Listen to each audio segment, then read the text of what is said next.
నమస్కారం అండి, అందరికీ నమస్కారం. భయం అనేటువంటి మాటకి అర్థం కాదు కదా, ఆ యొక్క పదానికి కూడా మా దగ్గర ఎక్కడ విలువ ఉండదండి. భయం ఏంటండి? మాకేంటి భయం? దాదాపుగా 1600 మంది ఎమ్మెల్యేస్, దాదాపు 303 ఎంపీస్, ఇంతమంది ఉన్నారు. దేశాన్ని ఎక్కడికో తీసుకుని వెళ్ళిపోతున్నాం. ప్రపంచమంతా మోడీ గారికి, బీజేపీ గారికి సపోర్ట్ ఉంది. ఇక్కడ ఉన్నటువంటి కొంతమంది తప్ప స్వార్థం ఏదన్నా ఉంటే భయం ఉంటుంది. నాకు ఇది సంపాదించాలా, మా నాయకులకి లేదు, మాకు లేదు.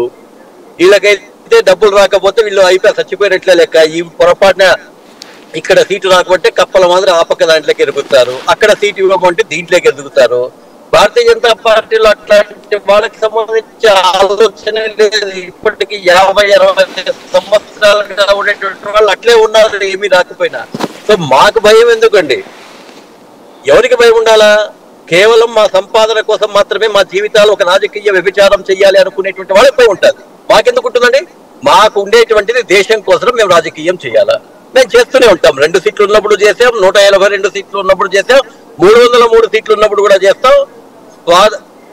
1956లో ఏ రోజైతే మేము ప్రకటించామో 370 ఆర్టికల్ ఆ రోజే చెప్పాం. అయోధ్యకి సంబంధించి అక్కడే చెప్పాం. ట్రిపుల్ తలాక్ అప్పుడే చెప్పాం. ఆ రోజు మాకు నంబర్ వచ్చేంత వరకు వెయిట్ చేసిన తర్వాత మిగతా వాళ్ళ మాదిరి ఇప్పుడు మిగతా రేవంత్ రెడ్డి లేకపోతే షర్మిల గారు వీళ్ళ మాదిరి ఊరిలో వెళ్ళి మా మాటలు మేము మాట్లాడేంలే, అన్ని చేసి చూపిస్తున్నాం. కాబట్టి మాకు భయం అనేటువంటి మాటకు అర్థమే తెలియదండి.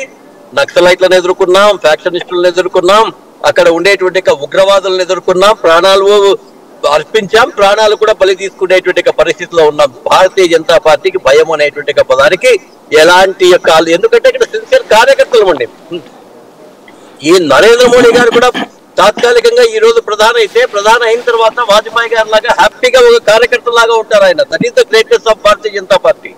కాబట్టి భయం అనే పదం మాకు లేదండి. దాని గురించి దయచేసి సాయి గారు ఇప్పుడు కాదు ఇంకెప్పుడు కూడా మీరు ఆలోచించేయండి.